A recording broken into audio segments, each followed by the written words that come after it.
All right, it looks like our attendee numbers have stopped climbing for the moment, so we'll get started.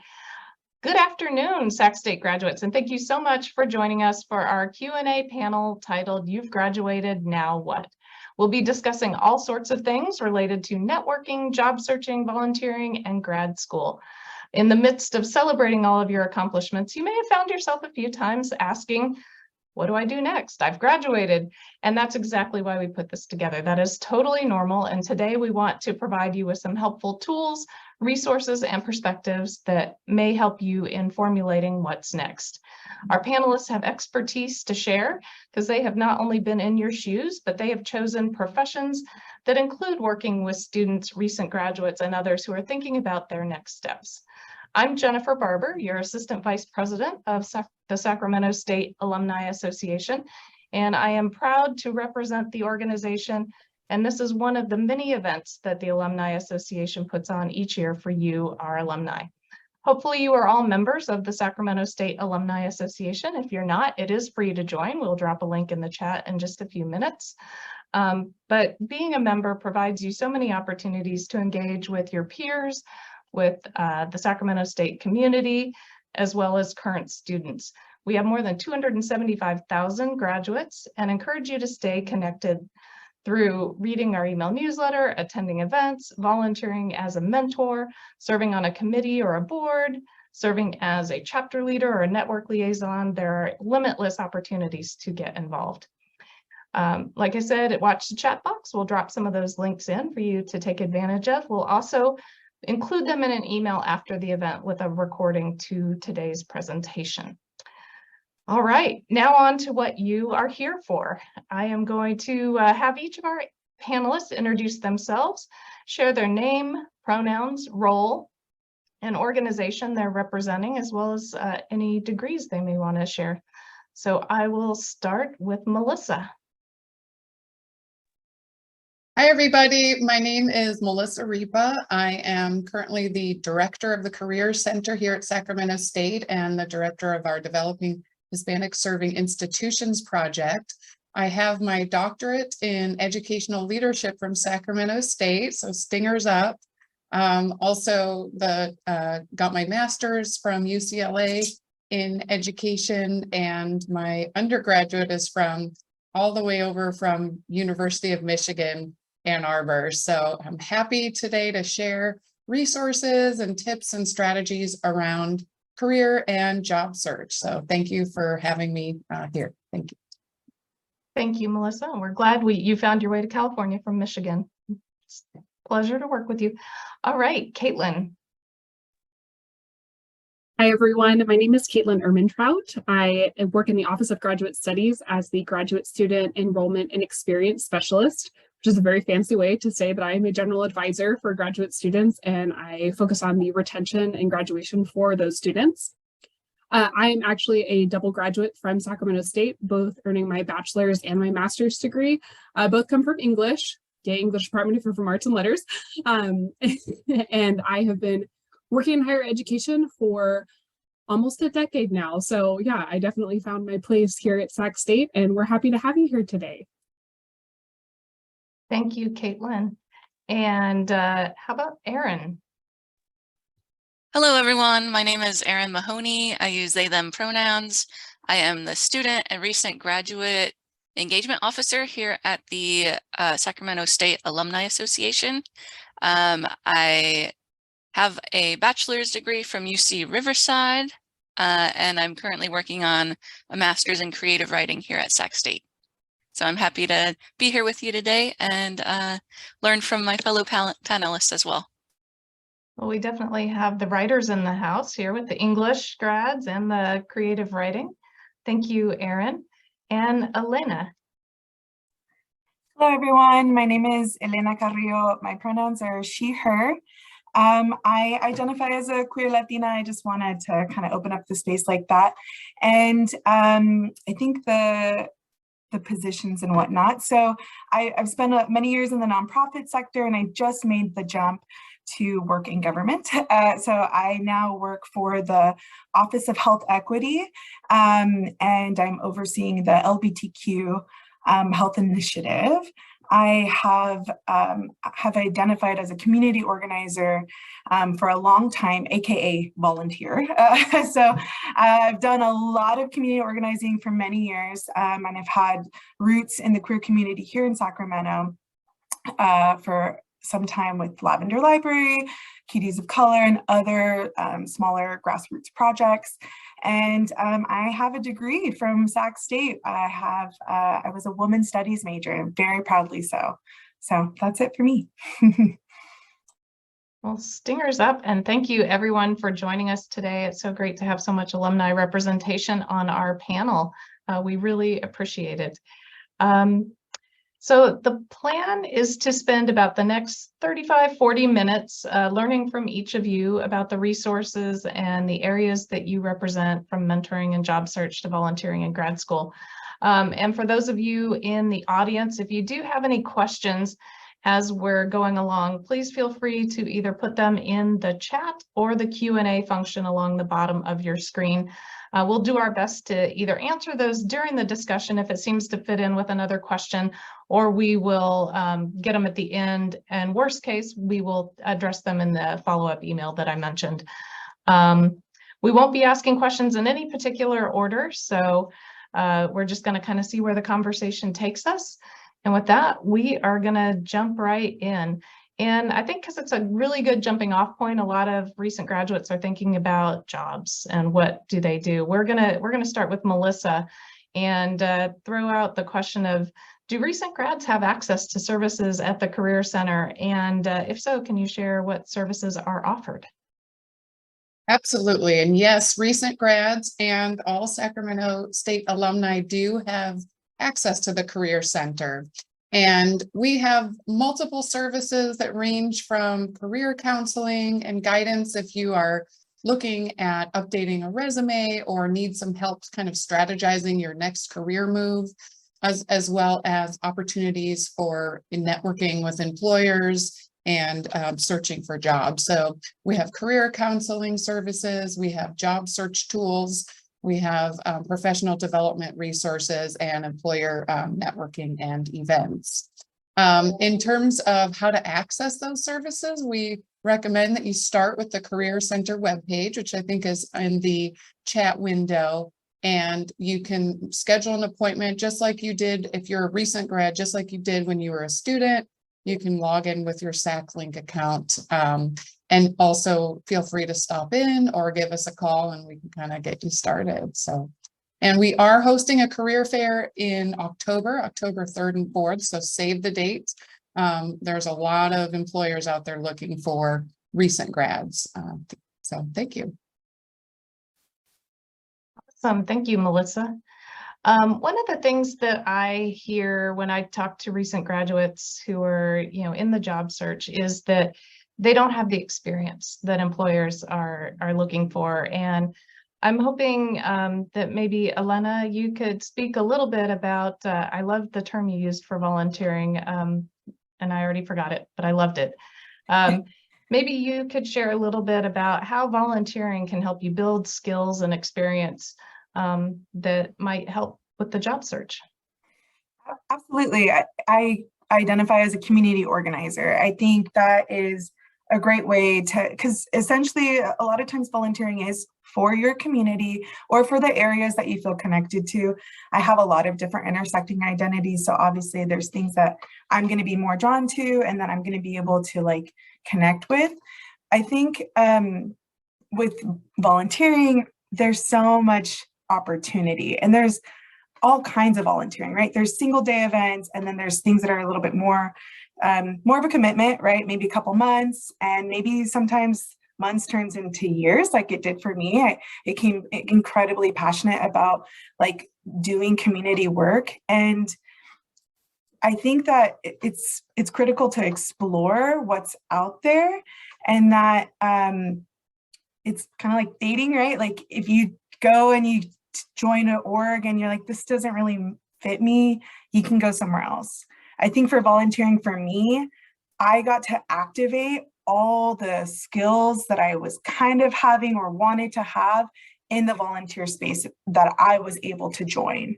And so I got to become a social media manager. I got to become a fundraiser. I got to become, on the leadership, the board of directors, right? And that eventually bulked up my resume in ways that my, assistant job just never could. And because of that, I truly felt like it gave me the edge that I needed to really showcase the diverse skills that I know that I have. So I hope that answers your question, but definitely recommend that. And I was, a little excited. I wanted to do a lot of the parts of the different org, but I was able to because it was volunteerism, right? And so it's really what you can give, right? So it's really up to you to decide your capacity on how much you can show up somewhere. I love that. And such a great way to highlight that if there's an area you're interested in working, but you don't have any experience there, often volunteering can give you that experience, because so many nonprofits or community organizations are looking for people to fill voids where they don't have the manpower to staff that. Melissa, I'm wondering, do you have any recommendations for how people list volunteer work as experience on their resumes?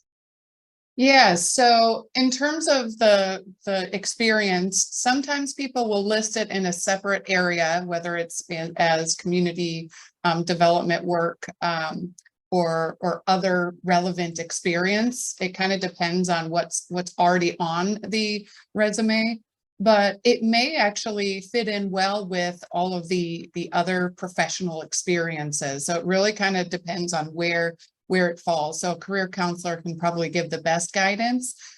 Some people also do sort of a, not necessarily a chronological resume, but they'll highlight the different skill sets that they have versus just that chronological. But definitely highlight it. I've heard students say, oh, I don't have space for this because I want to highlight all my paid experience. Sometimes those volunteer opportunities are what is going to connect them with the employer or with the panel that they're speaking with. The other thing I wanted to bring up is that volunteering can connect you with potential job opportunities. People are actually able to see your work and see your enthusiasm and all of those skills. Elena mentioned social media and technology skills. Those are really in demand right now. And, you could potentially leverage those in a future job opportunity. But definitely list them on the resume. We do have resume templates through Big Interview, which is one of our tools that we have. And as well, a career counselor can kind of guide you in your unique individual case. Thanks for the question. Yeah, and I, excuse me, I really love that you drew together talking to counselors, kind of getting advice, using the templates and the resources that are available. And I think another avenue of kind of sounding board is mentors or alumni that can serve in that capacity and share their experience. So I'm going to turn over to Erin for a moment and ask if, Erin, can you share a little bit about the importance of having a mentor or an advisor and maybe how alumni might play that role? Yes, absolutely. I think speaking from my own experience, when I was a student, I was not super engaged at first. So when I got to go back to school as an adult, I learned very quickly that professors are there to help you like legitimately, right? So I was able to make those connections with potential mentors. And for folks who have graduated already, it's not too late. We can help you find the right mentor. Sac State actually offers a platform called Sac State Career Network, which is an online platform where you can seek out Sacramento State alumni from specific fields, from specific majors, from specific organizations and corporations or workplaces, and specific experiences to help connect you. So you can use this network to find someone with the experiences that you know that you're going to go through or you have gone through, and find someone who can help guide you to the next steps. Hope that answers your question, Jennifer. Yeah, and it sounds like a wonderful resource. And I know one of the other opportunities you have when talking to alumni is potentially talking to them about further degrees that they've earned. So maybe somebody went back and got their MBA or their master's degree or their educational doctorate. And so I know finding someone with that path, that journey that they've taken can also provide insight. And knowing that graduate school is something that a lot of recent grads are considering maybe after a gap year or two. I wanted to ask Caitlin to maybe talk a little bit about when is graduate school a good option, and how would someone start to prepare for that if they're thinking a year or two down the road they might be interested in grad school? Yeah, no, that's a great question. And it's one that we get quite often. And it's actually one that I like to ask students when they come to me and they say, I don't know if grad school is like the right fit for me. I like to look at it in two different ways. Oftentimes going to graduate school is very much career driven. So is your future career or the career path that you're wanting to go down, is a master's degree or an advanced degree going to be kind of a requirement if you're wanting to step into upper management or into leadership roles? Is that kind of like where things are going? And a good way for you to check that is, I always love to plug the Career Center. They can always help you with kind of determining if a master's degree or even a doctoral degree later down the line is going to be something that's kind of required for your job if you're wanting to step into those upper positions. And then there's obviously the other route here, which is actually the personal one that I had, which is very personal driven. And it is, do you just want to get an advanced degree for personal reasons? And so for some people, yes, for some people, no. So kind of like, you're going to probably fall under one of those. Maybe it's a blend of those two things, but it's kind of, if you're going to go the career path, make sure that the graduate degree that you're going to be going for is actually something that is required for your job. And if it's not, you have to kind of think of grad school as an investment in yourself. And whether that's going to be for career purposes or for personal purposes, you kind of have to understand that like there's going to be time, money, like just dedication. Erin can probably, vouch on this as well as someone who's currently going through the process. You're kind of considering yourself in kind of like two full-time jobs. It's not impossible to do. So don't get scared of like, oh man, I don't know if grad school is something I can handle. Maybe it's not something you can handle right now, and that's okay. The beauty of graduate school is that you can go back. You don't have to do a straight shot from finishing your bachelor's degree and jumping straight into a master's. Some people do. I myself did that. You experience a lot of what I call burnout in the first semester, but again, it's for personal things of why when you decide to go back to graduate school. But you are going to see that probably, I would say right now, about 30% of our students that are at the graduate level identify as being around the age of 30 or older. So you are going to be seeing, the quote unquote older student. There really isn't necessarily a like traditional student when it comes to grad school. It's really kind of a need basis for yourself, whether it be career or personal driven. So there's definitely things to be thinking about when you are considering graduate school. So just kind of, it probably fits under one of those two categories. And I think whether you're going straight after you finish your undergraduate or giving yourself some time, that concept, or if it's required for your career or not, that concept of investing in yourself. I've heard President Nelson say many times at commencement that your education is something that no one can ever take away from you. And so whether it is your undergraduate, your master's degree, or even a doctorate, I think having that frame of reference that you are investing in you is super important. So thank you, Caitlin. I appreciate it. Let's take that kind of investing in yourself and kind of trickle that out to investing in the community, because with volunteering, you are investing in yourself to gain some skills you may or may not have, but you're also investing in your community. And Elena, I'm hoping maybe you can share a little bit about when you're volunteering, kind of what are the expectations of you from the organization you're volunteering with, and how do you go about finding an organization that might be seeking volunteers? Yeah, before I answer that question, I actually really wanted to mention that I'm someone who has chosen to not get a graduate degree, but I really feel like I already have a graduate degree because of the amount of community work that I've done. And I'm like, I have an honorary grad degree because of all the work that I've done in the community, and that like there's the lessons I've been able to learn that like, I think I wouldn't have gotten otherwise, right? Whether that was my regular job or, even grad school. So I have my own grad degree, but in terms of kind of expectations, how do you find different volunteer gigs? I think that I personally was looking for community spaces that I cared about. And so causes that I care about, I think, is a good place to start. There's some causes that have an influx of volunteers. And so I think there are different kind of databases that you can look at for how to find volunteer opportunities. I'm gonna mention one that I think is gonna be very strange to mention, but every year Sacramento is really unique because we have something called Big Day of Giving. And Big Day of Giving is so unique to the Sacramento region. It is so cool that we have this event because it spotlights almost every single nonprofit and like group that is out here doing on the ground work.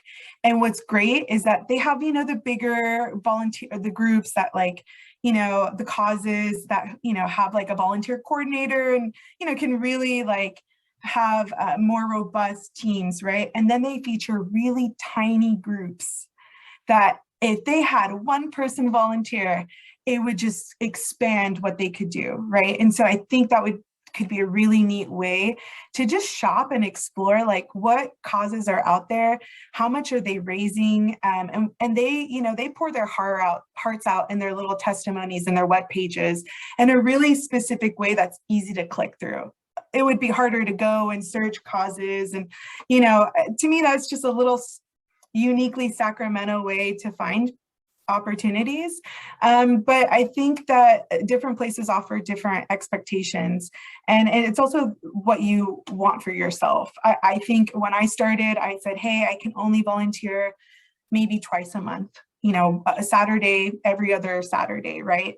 And as I joined and I saw that there was more opportunities, it quickly became it snowballed at some point. And next thing you know, I'm the president of the org. And, I think that it's really what you make it. And so I think that there are places that, you just show up a couple hours a month, and other places you can devote a lot more time and energy and leadership. You can become a leader in some of these spaces, which is really neat.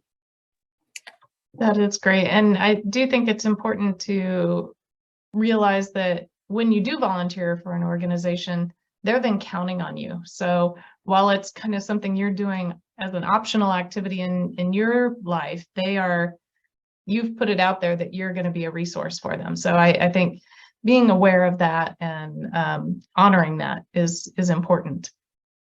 Yeah, and just really quickly, I would say transparency. I think because I'm just someone who's a very committed type person, yes, I'm locked in for the long haul. But, I think for people, just transparency, just say, hey, I want to explore this for the next 3 months. I can offer this much time. And, if I can extend it further, or, hey, I'm moving, or, hey, I have some things coming up. So just having transparency on your capacity, what you can give, is going to be critical for the person that you're working with and who's kind of like bringing you into the group. Great point. Melissa, I see your hand is up. You're muted. Sorry, yes, I wanted to mention some additional boards, job boards, volunteer related boards. So the one that I know we use a lot is Idealist. I know it's a little bit broader, like there's the local one that Elena mentioned, but idealist.org is one that's kind of gives you some ideas. And then the Handshake database, which is where we're posting jobs, it does have some volunteer opportunities as well. And then we do recommend if you're looking for, in addition to kind of social impact volunteer, if you're looking to get sort of your feet wet in a certain industry that usually has paid positions, there may be some other short-term micro internships that could be paid versus volunteer. So you want to see if those are out there as well. We have one program we partner with called Parker Dewey that has market research, micro internships, or things like web design types of opportunities that those companies might be willing to pay, a fee for. The other thing is directly contacting organizations if they have volunteer opportunities. So Kaiser is one, Sutter Hospital. So those looking into maybe the healthcare field, sometimes they have their own volunteer departments. But again, the Career Center can help you because every industry is kind of different. And those professional organizations, as Elena mentioned, and others can really help to kind of steer you. And as Erin noted, professors are very well connected too. So don't be afraid to contact, somebody in your field who may have community contacts. That's a great point. And even volunteering with professional organizations that represent your field, it's a great way to build your professional network and open some doors. Speaking of opening doors, Erin, I want to kind of turn back to you. Some of our recent graduates may have been working full-time and in their career path while they were going to school. So we may have some recent graduates already established in their career and interested in volunteering to serve as a mentor to students or fellow recent graduates. Is that an opportunity? Yes, absolutely. The Sac State Career Network that I mentioned, they could join that as a mentor instead of as a mentee. And as an alumni association, we help create events on campus for current students and often look for volunteers from our alumni group to come and, speak with students, have a meal with them, share their experiences that way. And there's also, I did want to mention another part of the Alumni Association that is really instrumental in keeping us connected to the community. We have a bunch of chapters and networks that are run by alumni volunteers. So for instance, the Business Alumni Chapter or the Criminal Justice Alumni Network. These are organizations that are run by volunteer alumni just to bring other alums from the same field together. And that's a great way to network as well. Excellent points. I know I had the opportunity to attend the dinner with Hornets that you planned this spring. And that was just a really fabulous opportunity to see a room filled with students learning from alumni and alumni sharing their experiences.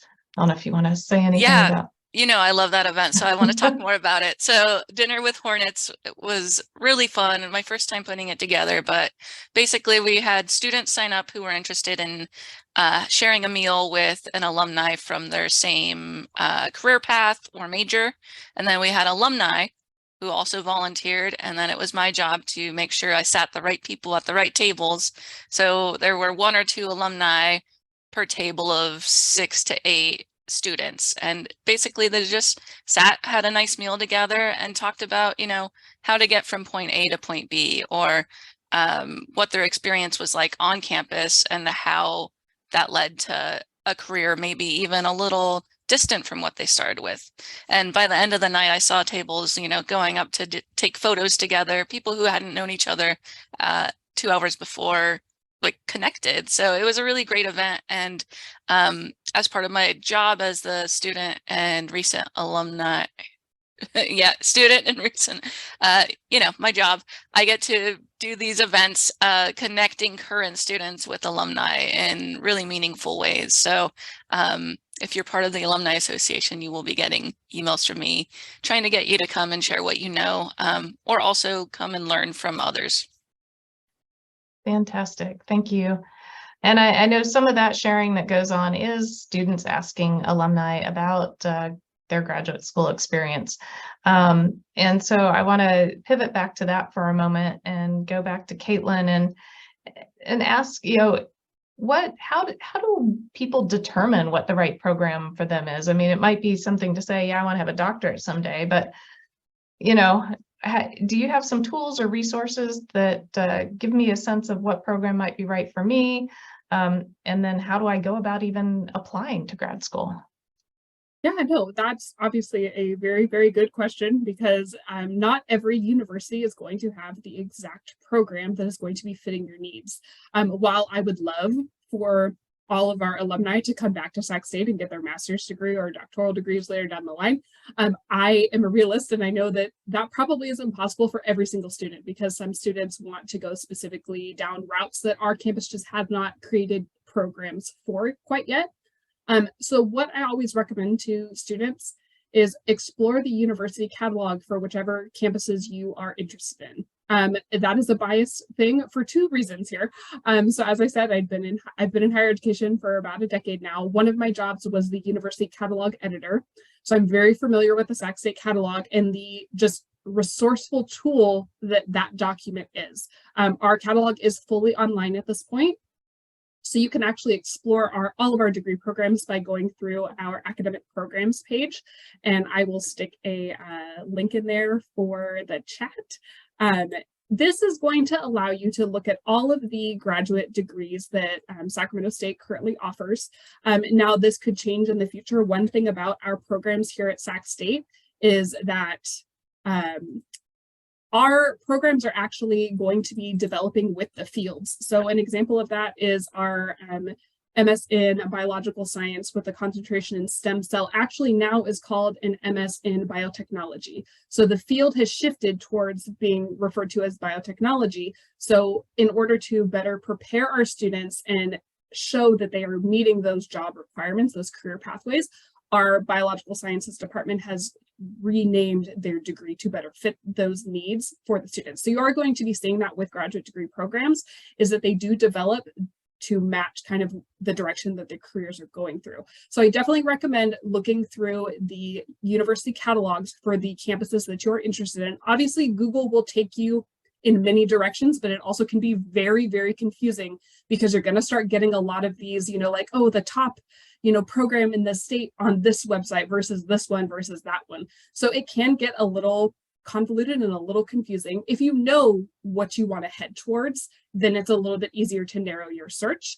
The other thing with that, and when you start to prepare for your applications, admissions at this point for the majority of graduate programs, I cannot speak on behalf of private institutions because they kind of function on their own, but any state like CSU or the majority of state universities, the UCs included, are going to be running on a holistic admissions review process. So what we do is we look at you as a whole applicant rather than just bits and pieces, like how high is your GPA, what were your GRE scores.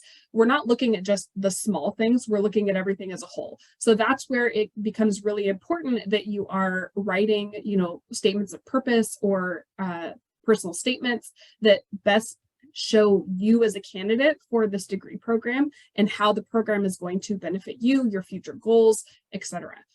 It's also an opportunity for you to talk about the fact of like, hey, my GPA barely or maybe doesn't meet the minimum GPA requirement for this degree program, but let me tell you, I'm still a great candidate for this program because of X, Y, and Z. That's where your personal statement is really going to come in and shine for that. And then of course, letters of recommendation are going to be a very important component for your graduate school applications. The majority of programs are going to require at least 2, some will require 3. What I like to recommend to students, because there's a panic among undergraduates of like, I don't know my faculty well enough to ask for letters of recommendation. So what I like to say is have a list of at least 5 professors. You do not need to be friends with your professors at this point. Erin has already talked about that, right? Of like, I kind of didn't really realize that faculty were there to help me until I was in graduate school. So you've now gotten that information. Faculty are here to help you. You do not have to be their best friend to ask them for a letter of recommendation. But what I do recommend is that you have your personal statement written so that you can attach it in your email when you're requesting them to write you one. They can use information from that document to help them write your letter of recommendation. There is a chance that people will say no. And you know what? Look at that as a good thing because you want the best people who are going to be able to write you a letter of recommendation to write you a letter of recommendation. No is a part of life. So it's okay if someone says no. That's why I say have a list of at least 5 faculty. They do not all need to be from Sac State. They can come from your community college or another university if you've attended somewhere else before here. That's completely fine. But at least have 1 or 2 faculty that are writing your letters of recommendation. If you can't really find anyone who's willing to kind of do that, then go for your professional references, because they can also speak on behalf of, will you be a good candidate for this program? Whether it be, can you multitask? Can you kind of do the whole work-life balance thing? That's where you want to be looking at professional references. Do not be asking your friends, okay? No, we don't ask friends. Have them be a professional tie-in to you and they can vouch for you on that. I do want to talk really quickly about the GRE because that is a question that we get a lot.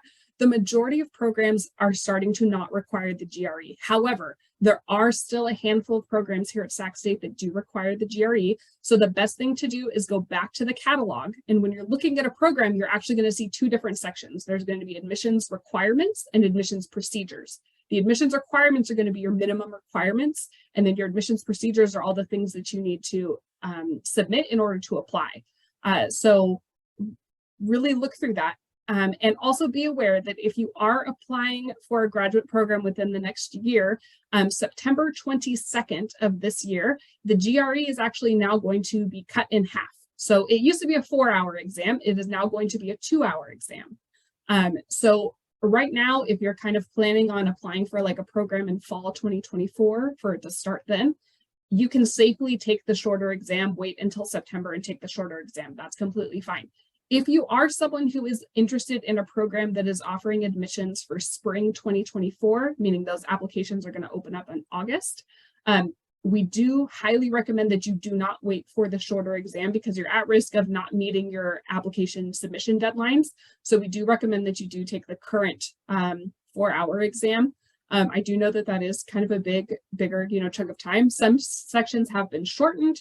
We do have more information about that on our website. So if you go to prospective or newly admitted students on the Office of Graduate Studies website, we have a lot of links and resources available there for students. And that information about the GRE is applicable nationwide because that is the new test that ETS, who provides the GRE, has established. So I know that was a lot of information I just threw at you, so I apologize. It's good. It's good. I wanted to bring up one thing. One of the links you sent me before the program started was to a page on your website called Graduate Preparation Academy, which looks like it has some great workshops on, saving money for grad school, preparing yourself for grad school, building those academic and professional relationships, like you mentioned. Is that something that alumni can participate in as well? Absolutely. So we actually just started in the summer offering preparing for graduate education at Sac State workshops or information sessions. It's possible that some of our alumni who are attending here have actually been to that or heard of it, but if you haven't, please do utilize that website.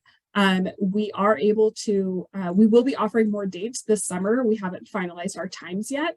But if you check back on that website, you'll see that there is a link to register for our workshops. And then you can also just utilize the information that's available on that website. Because the goal of it is to provide is to link students with resources here available on campus to help prepare them for graduate school here at Sac State. Fantastic. And even though I know we'd love all alumni to come back to Sac State for grad school, I'm sure some of the information is very relevant and useful, even if you do venture off to another campus. So I wanted to kind of piggyback on a little bit on the workshop idea and go back to Melissa. I know the Career Center offers a whole bunch of workshops and opportunities for students and alums to enhance their job search. Can you share a little bit about kind of what does that look like? What does the job search look like? What kind of resources do you have? And what are, I'm sure you have this secret gold mine, like what's the best place to search for jobs? No pressure. Yeah, I love this question because there's definitely some great resources. I had mentioned Handshake as one because we have hundreds of employers that connect with us, and that's the first place where we guide them to go. But we also have these specific events, whether it's an in-person or an online Zoom event like this, where employers are sort of sharing what it's like to work for different organizations or industries. So we highly recommend that when you see those opportunities, even if it's not necessarily in the exact field, leverage those, take advantage of those opportunities. Indeed, and those types of databases are still valuable because they'll give you kind of real-time information. But we also have a new tool that's called Labor Market Insights. And I want to highlight that specifically for its unique ability to project future trends and future growth of specific occupations. So it also lists companies that are posting the most jobs in that area. In addition, that labor market insights will give you the percentage of people in those jobs that have specific degrees. So if you'll see that, 80% of individuals in this field have master's degrees, it might, give you some opportunities to investigate what types of master's programs, or even free health programs in some cases, law programs, etc. So definitely start with those databases, but also circling back to our discussion around volunteering and professional associations, and of course the Alumni Association. It really does make a difference to network. And I actually like, instead of using the word networking, I like calling it connecting, because it's not just a sort of one-way network where there's a circuit going around. You're actually getting, giving and getting in return. There's this mutual benefit. And even those career mentors that you meet through the Sac State Career Network, they're getting opportunities to engage with recent alumni and to kind of get a sense of your feedback, as well as giving feedback to you on industry insights. Definitely leverage other opportunities like that micro internship program. Again, it's a great way. Some of the companies that post on that are Fortune 500. So imagine you get to build that connection. And then I like to suggest looking at things like not just the Sac State Career Network, but LinkedIn alumni. So Sacramento State has hundreds of thousands of alumni, and you can just go on the Sac State, or I think Alumni Center homepage, and drill down to the LinkedIn for Sac State alumni, and you can do keyword searches. So you can see who's working at, Kaiser, for example, or who's working at this ad agency that I'm interested in. And you might be able to connect and get some insights, or you might be already somehow related to that person, whether it's through a major or courses. But again, if you need a little bit more specific guidance and some goal setting strategies, definitely connect with the Career Center, and we can kind of help you pave your path to finding those jobs. It's labor intensive to find jobs, though. I think some students are disappointed. They're like, I wish I had the job that I want, my dream job, right upon graduation. But you gotta, spend the time sometimes working in an entry position or doing something while you're looking. It can take 6 months or more sometimes to find those. So thanks for the question. Thank you, Melissa. And I remember, although it seems like it was a million years ago now, I remember graduating from college and professors had just built this up that you're going to graduate and just find your dream job right away. And it didn't happen for me. It took me 4 or 5 months. And, it's hard to keep going, but kind of like all of the other things we've talked about today, you're investing in yourself and your future and finding what's right. We have quite a few questions in the Q&A. A number of them are career services related, so those I may not all get to because I feel like they can reach out to the Career Center after this and get good insight, but we'll try and get through a few of these. One person, Caitlin, wanted to know if you can reuse letters of reference. So if you're applying for a degree program, but at 2 different schools, can you reuse a letter of reference for both schools? So typically right now, how it works, like let's say if you apply to a CSU, you're going to apply to 2 different CSUs, Sac State and San Diego State. When you go on Cal State Apply, you're going to have to do a separate application for each institution, right? So you're going to do one for Sac State and one for San Diego. You can use the same person as a reference for your recommender. What you're going to do is you're going to input their first and last name and their email. That person is actually going to get an email link. And this is actually how the majority of graduate schools are going to be functioning at this point. And they're going to get a link that will take your recommender to the recommendation site where they can attach their letter of recommendation and potentially fill out a brief survey about you just to kind of like rank you as an individual. So that person can, yes, use the same letter of recommendation. Just make sure you're not going to be able to see it. So as a student, you waive your right to see the letter of recommendation. And that is very common practice. I know it can make us all very anxious when that happens, but also look at it as a job reference as well, right? You don't know what your reference has said about you to the hiring committee. So it's the same principle as that. And we will not provide you with a copy of that. We do get that question sometimes. We will not provide you a copy with the letter of recommendation. But basically, it's all done by the recommender themselves. All you are doing as the student is inputting their name and their email address. That can either be their institution email address or it can be their personal. Make sure you clarify that with your recommender so that they aren't going to miss your recommendation email notification from the institution to have that done. And then the hope here is that they do make sure that they've edited or just don't name the school at all because you don't want your admissions committee for your program that you're applying for saying from San Diego saying, oh, this person is applying to Sac State as well, it looks like, because that's what their recommendation says. So just kind of, be aware of that, really specify to your recommenders, be very transparent of what schools you are applying to and where they are going to be getting an email link to, as well as any deadlines that are due for that recommendation, because sometimes faculty they're very much jugglers in the sense that they are multitasking. So sometimes they do have to wait until closer to your deadline to submit your letter of recommendation. So don't really panic on that, but do keep an open line of communication with your recommenders. Thank you, Caitlin. A number of the questions are specific to job searching in certain career fields. So I would encourage you folks to reach out to the Career Center and schedule a time to speak with somebody there. We have one question about suggestions about volunteering in the area of finance and real estate. And I think I would suggest going back to some of what Elena shared, of finding organizations that are maybe in the real estate arena, or just nonprofits in general. Every nonprofit has financial obligations, so they're going to have someone dealing with their finances. So finding nonprofits to speak to a passion of yours and asking, can I help you organize your finances? Is there something I can do to learn a little bit about nonprofit finance?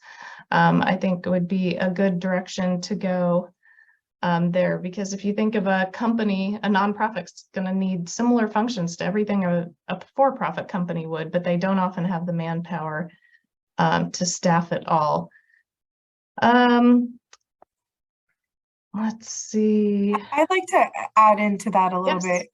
I also just want to say, like, don't be afraid to search for volunteer opportunities that maybe you don't connect to your cause, right? So I helped run a LGBTQ community space.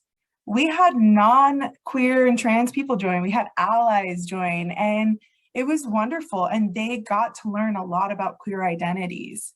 And then they got to grow their skill set that they wanted to grow. So, if you identify as a non-Black person or a non-Asian person, don't be afraid to go to the space and say, hey, I'm looking to learn and I'm interested in these areas. And something like finances, like everyone needs, and it's the one thing that people want to go and table, right? People don't want to get their hands dirty and apply for grants and look at the numbers. So you'd be surprised how many people really seek that type of area of knowledge. So just want to add that, like, don't be afraid to seek things that maybe aren't attached to your cause or a cause, like, that you feel connected to. It's okay to explore beyond that. Yeah, I agreed. And there are also, it just popped into my head while you were talking, there are organizations that focus on like financial literacy and teaching workshops and things like that. So that might be another great route to go. Caitlin.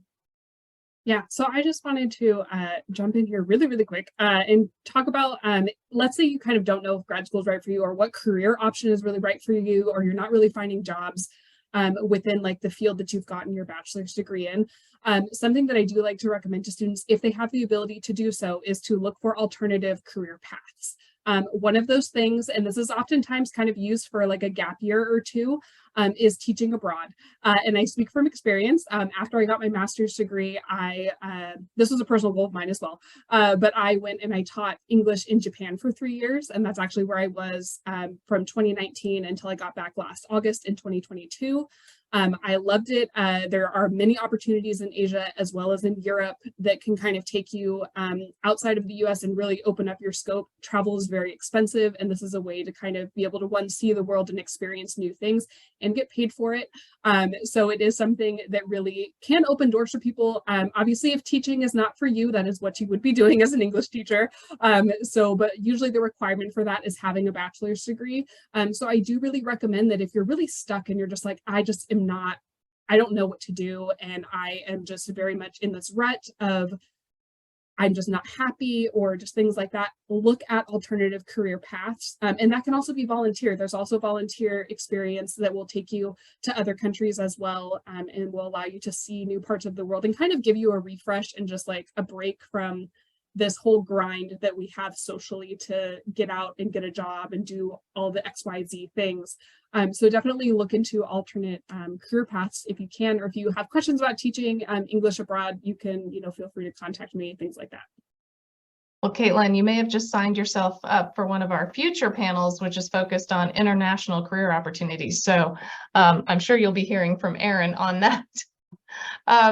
We are down to our last 7 minutes. So I wanted to just do a quick round robin of closing advice that you all have for our recent graduates who are on the line.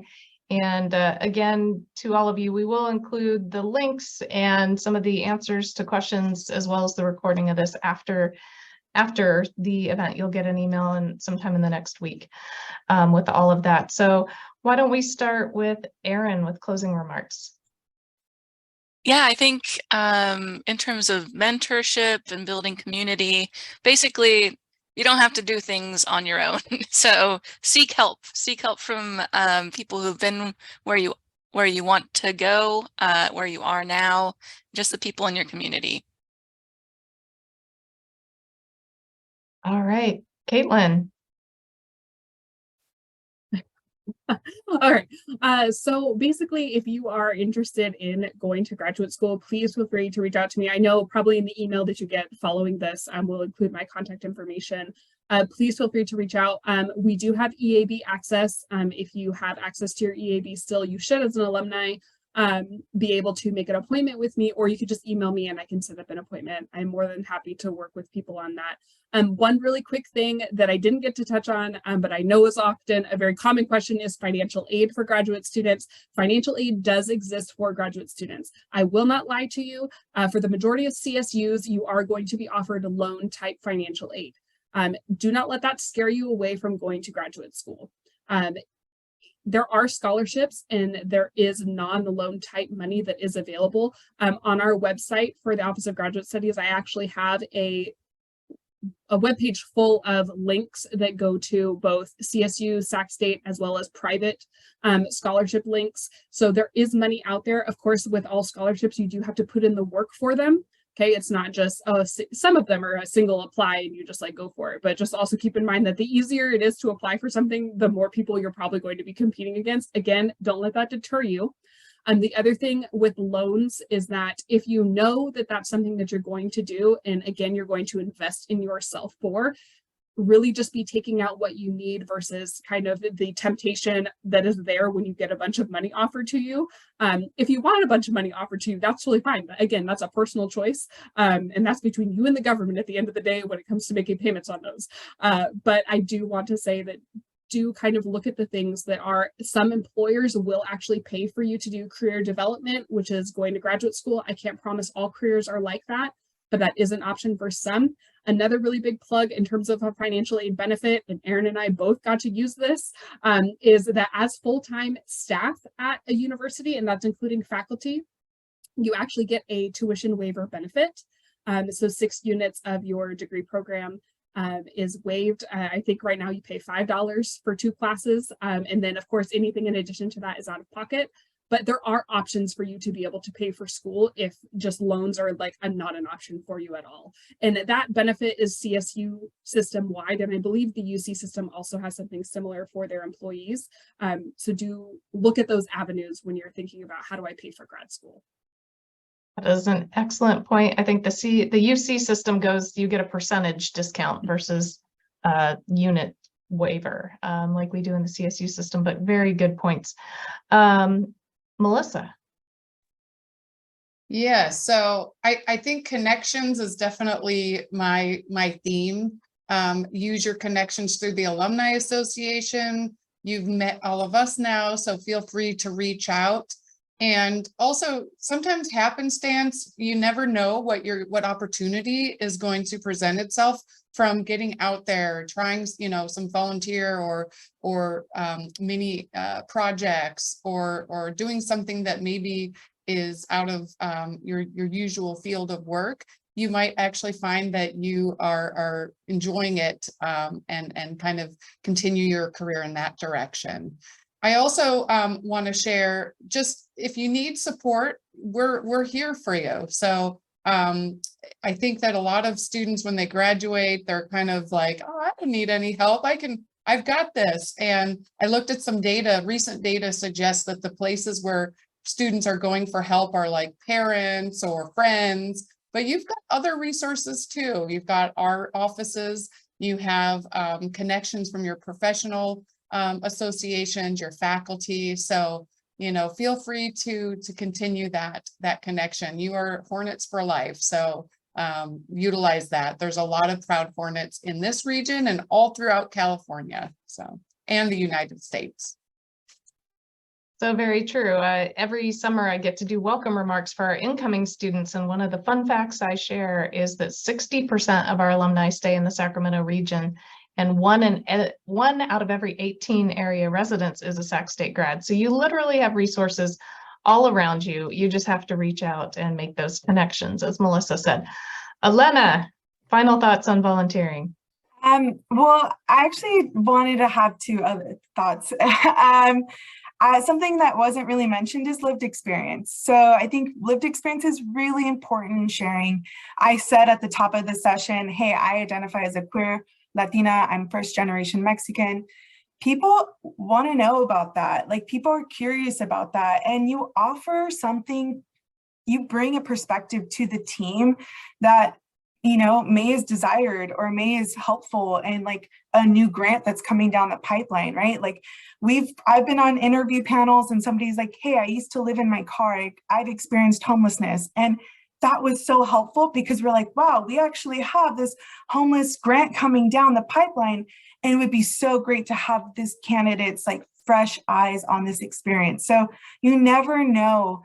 Being vulnerable can be a powerful thing. And, all my cover letters say, hey, this is what I represent and what I bring to the table and the specific perspective I bring. If someone does not want me because I've named that, then it's also a way that I filter out who I don't want to work for. So just saying that your lived experience, whether, it's housing, economics, whether you're a parent, you're a young parent, all these lived experiences come into play and can help you.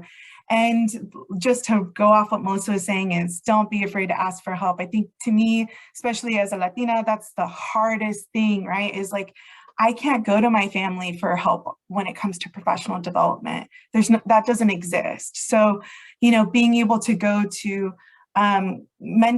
peer mentors in volunteer space. I was able to ask for a professional reference from my volunteer space than I was from my job, just because it was more comfortable. And I got to show more of who I am in that volunteer space. So just definitely, there's a lot of connections, and just asking for help is kind of the number one thing, and propelling yourself forward. So that's it. Thanks.